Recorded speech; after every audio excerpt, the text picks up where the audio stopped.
Hello, my name is Ralph Ellis, and today I'll be talking to you about the Ontario Senior Community Program Grant for 2021.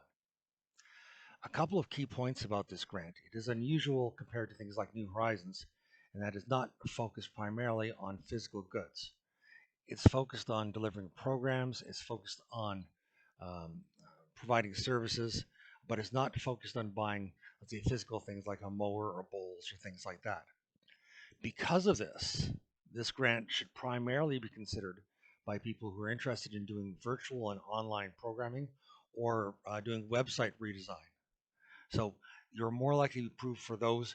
You're not going to get approved for heavy goods, for lawn bowls, for mowers, for the typical things that usually we think of with grants. So key points about the Senior Community Program Grant. It does have a COVID-19 focus. You can apply for PPE, um, but again, you have to have an activity that's involved with the PPE. One barrier of the Senior Community Program Grant is that it basically covers periods over the wintertime. They'll make their decision on the programming and the grants in the fall, and the money has to be spent by March 31, 2022. So if you're a short mat club, then that is a possibility for you. But if you're a regular bowling club, then really you're looking at, if you're not doing short mat, you're looking at using this for website redesign or delivering some sort of program virtually. Um, in terms of, we do qualify under the areas of the priorities for the grant. There is the age-friendly community development, which includes mentoring. So in theory, it could include a juniors program, but because of the time frame, it would have to be a juniors program that takes place with a short map program or something that happens in wintertime. There is a big emphasis on the internet programs and anything that you could deliver via your website or via social media. So the materials to develop the programming and the actual hosting area for the programming are things that you can get covered for. The deadline is July 15th. So we're looking about 1 month away because this is being recorded on June 16th. You need to register with an Ontario One Key account and then register with Transfer Payments Ontario. This has to happen. There's no other way to do this. Um, don't come to me actually for me to walk you through this because the government actually pays people to walk you through this. And in the application guide, they give you the links to the appropriate people, or they will walk you through the process, register you, and then they have to link your bank account for deposits. Okay, so this is something which takes about 1 to 2 weeks. So you cannot start this grant with 2 to 3 days left. You have to set up the One Key account and Transfer Payments Ontario set up, and then go back and do your application. If you're incorporated, you can apply for up to $25,000. Note that you're going to need a statement of expenses and a balance sheet. Most of you do not produce a balance sheet. So when you produce your annual financial statement, usually it's just your statement of expenses and revenue. You also need a balance sheet, so either see an accountant for that or take a look at a balance sheet from another club and use that as a base for you to set something up. You are going to need outside letters of support, or at least one outside letter of support for an incorporated group. For an unincorporated group, the maximum is $10,000. If you're unincorporated, the members of your group must sign a letter of support. You don't necessarily have to have every last single member of your group, but if you're unincorporated, you want as many members as possible to sign a letter supporting the project. Again, the money has to be spent by March 31, 2022. You're going to need a certificate of insurance. You can get that via the OLBA. You need $2 million of liability insurance that is covered by the OLBA. OLBA's insurance is for $5 million.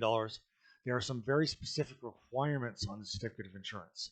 That's in the application guide. Be sure to send that in when you do your request. Okay. They want seniors involved in the planning, and you want to demonstrate that in the application. In terms of eligible expenses, things you can get technology and software up to $4,000. So if your club doesn't have a laptop, if you don't have, let's say, graphics or video software, this would be the time to add it. Because if you're, let's say, going to add video material to your website, then you can apply for a laptop, you can apply for software, and you can apply to have your website redesigned. Portable assets have been something that has really killed applications on this grant before. Do not include a lot of portable assets, which are basically physical things that are going to stick around after the program is over. You can use this for PPE, hand sanitizers, face protectors, masks, things like that. But to be honest, unless you have a huge club, that's not likely going to be a dramatic expense. So I would say stay away from the portable access as much as possible. It has been used before to disqualify applicants very dramatically. So even though it's up to 25% of the grant, if you want to apply for some masks, some hand sanitizer, just throw that in there. That's fine. But you have to show how it relates to the program. Program expenses are a key element of the grant. You can create workshops, conferences, video material to, let's say, to demonstrate or explain lawn bowling, uh, coaching, umpiring, anything like that. Human resources include if you have a salaried person, they can be included up to 20%. But again, their activities have to be mapped into the program, and you have to be able to show how it relates to the program. So indeed, it's something that's there, but probably like the old VA could take advantage of it. But most clubs, unless you have a program person, are unlikely to be able to take care of it. Things that don't work for this project are if your project involves social gatherings or events that violate the public health guidelines, that's out. Um, any regular businesses that are tied to, like for example, you couldn't pay all of your office supplies for the year from this. You can't rent things, equipment, insurance that you would normally use, things you would normally use in operation. You cannot use for this grant. You cannot use this grant to fund things that are funded by another organization. So if let's say you're being funded by either the federal or provincial government to do a project that covers some of the things that are covered in this grant application, that won't work.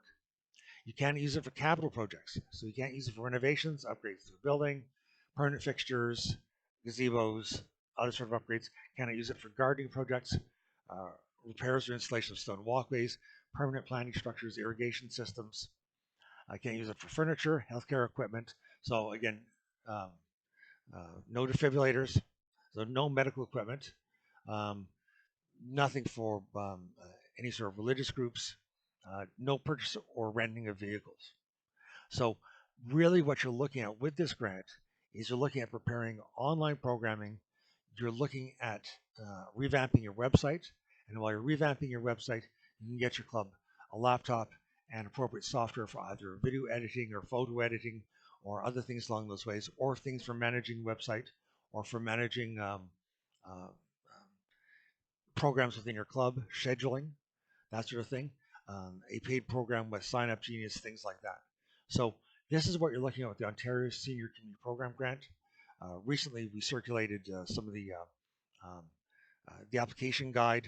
The form is downloadable. We've done these things actually on social media. You can contact me. I can certainly send them to you.